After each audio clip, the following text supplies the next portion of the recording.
محمد آل محمد۔ عزیزان گرامی، میرا اور آپ کا پیارا حبیب، جس حدیث کو اپنا سرنامہ کلام قرار دیا ہے، اس میں میرا اور آپ کا پیارا حبیب کیا فرما رہا ہے؟ حسین منی، میرا حسین مجھ سے ہے، انا من الحسین، اور میں حسین سے ہوں۔ عزیزان گرامی، کسی چیز کے لیے چار طریقے ہوتے ہیں کہ کون آیا، کس کی طرف سے آیا اور کس چیز کے بارے میں پیغام دے رہا ہے۔ عزیزان گرامی، اللہ نے تمام انبیاء کو دین اسلام کے لیے بھیجا، اور ہمارے اور آپ کے آخری نبی حضرت محمد مصطفیٰ صلی اللہ علیہ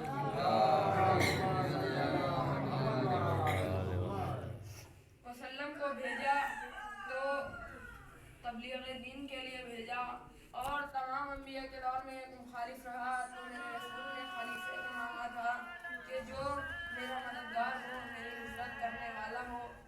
تو عزیزان گرامی، یہاں تک کہ رسول اکرم بھی آئے اس دنیا میں، اور رسول اکرم جب تبلیغ کے لیے نکلتے تھے تو آپ کو کافروں کے بچے، منافقوں کے بچے آپ کو پتھر مارا کرتے تھے اور آپ راستے سے گزر جاتے تھے۔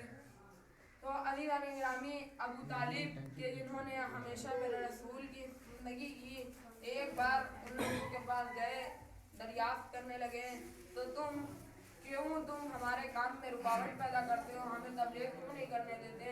تو کہتے ہیں بچوں نے مارا ہے، بچوں کی بات ہے، آپس میں طے ہو جائے گی، آپ رہنے دیجئے۔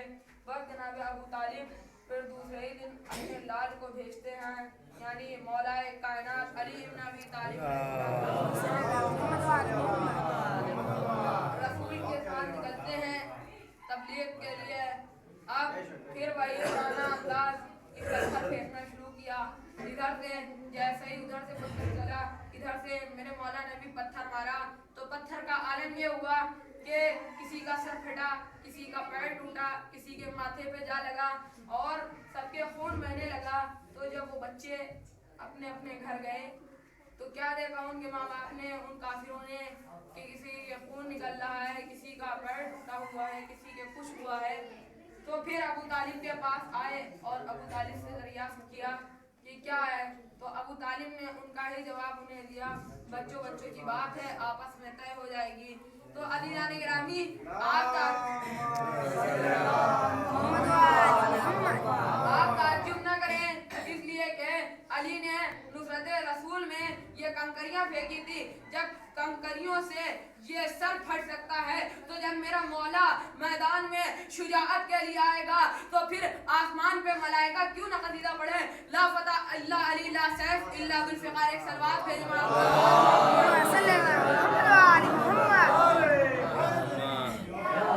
اور آپ تعجب نہ کریں، اس لیے کہ ابرہہ کی فوج جب خانہ کعبہ کو ڈھانے کے لیے آئی تو ابابیل کی کنکریوں سے جب پورا ہاتھیوں کا لشکر دبا ہو سکتا ہے تو میرے مولا کی ضربت سے دشمن کیوں نہیں فرنار ہو سکتا؟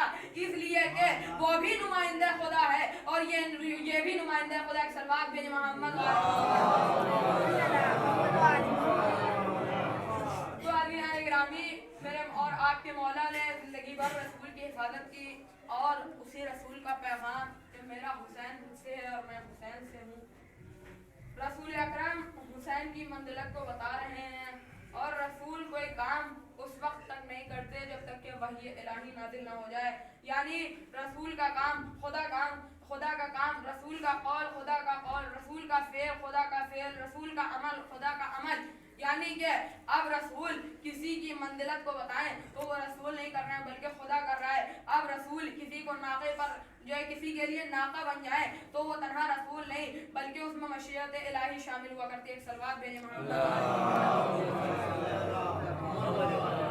گرامی، میرا اور آپ کا رسول ارشاد فرما رہا ہے، میرا حسین مجھ سے ہے۔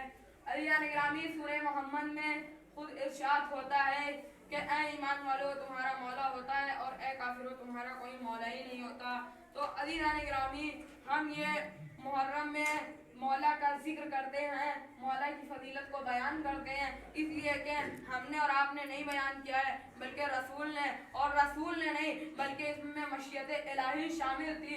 تو پھر مجھے کہنے دیجئے اسی منظر کو شاعر نے اپنے شعر میں کیا خوب کہا ہے، علی کے ذکر سے سارا جہان مہکے گا، علی کے ذکر سے سارا جہان مہکے گا، زمین کی بات کہاں آسمان مہکے گا، سجا کے دیکھ لو عباس کا علم گھر میں، تمہارے شہر کا ہر ایک مکان مہکے گا۔ ایک سلوات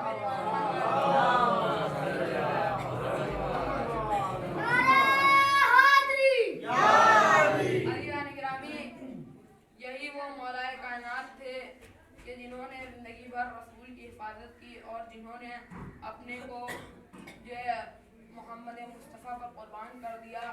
وہی رسول انہی علی کے لاڈلے کے بارے میں ارشاد فرما رہے ہیں، میرا حسین مجھ سے اور میں حسین سے ہوں۔ رسول نے اپنی نصرت کے لیے ایک کو ذخیرہ کیا تھا، لیکن میرے اور آپ کے مولا نے ایک شخصیت ایسی تھی کہ جسے اپنے لاڈلے حسین کے لیے جمع کیا تھا، کہ جس کو پروردگار عالم سے مانگا تھا۔ ہاں عزیزو، آپ سمجھ گئے ہوں گے وہ کون، وہ میرے آپ کے مولا عباس کہ جن کو نصرت حسین کے لیے ذخیرہ کیا تھا۔ عزیزان گرامی، جس رسول نے حسین کی اتنی فضیلت بیان کی تھی، اسی بعد رسول اسی فضیلت کے لوگ منکر ہو گئے، یہاں تک کہ یزید و فاسق و فاجر نے امام سے بیعت طلب کی، امام نے انکار بیعت کیا۔ ہاں عزیزو، بیعت کا انکار کرنا تھا، امام نے وطن مبارک ترک کیا، امام نے وطن مبارک ترک کیا۔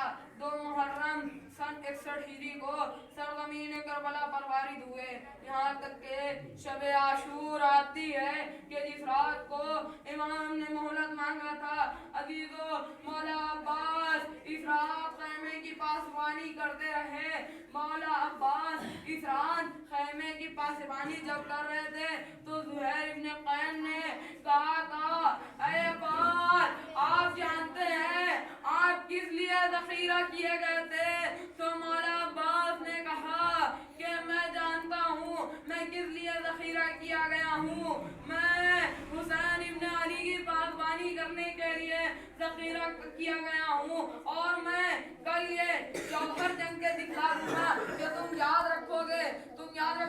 زہیر ابن قین سے بس یہ فرمایا، لیکن ہائے یہ عباس کی آرزو، کہ یہ آرزو عباس کی دل ہی دل میں رہ گئی۔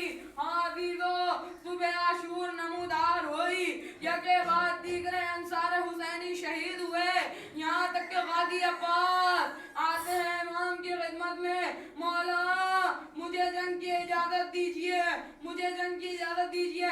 امام نے فرمایا کہ تم جنگ کے لیے نہ جاؤ، اگر جاتے ہو تو بچوں کے لیے کوئی سبیل کر دو، اس لیے کہ خیموں میں العطش کی آوازیں گونج رہی ہیں۔ بس مولا عباس نے سکینہ کو بلایا، مشق سکینہ لیا، چلے مقتل کی جانب۔ عمر سعد کے لشکر کو تیز کرتے ہوئے پانی کے پاس پہنچ گئے، جیسے ہی پھر اس کے بعد مولا عباس نے اپنے گھوڑے سے کہا، گھوڑا گردن جھکائے ہوئے تھا کہ تو 3 دن کا پیاسا ہے پانی پی لے، لیکن اسپِ باوفا نے زبان بے زبانی میں کہا، میں بھی بچوں کی پیاس سن رہا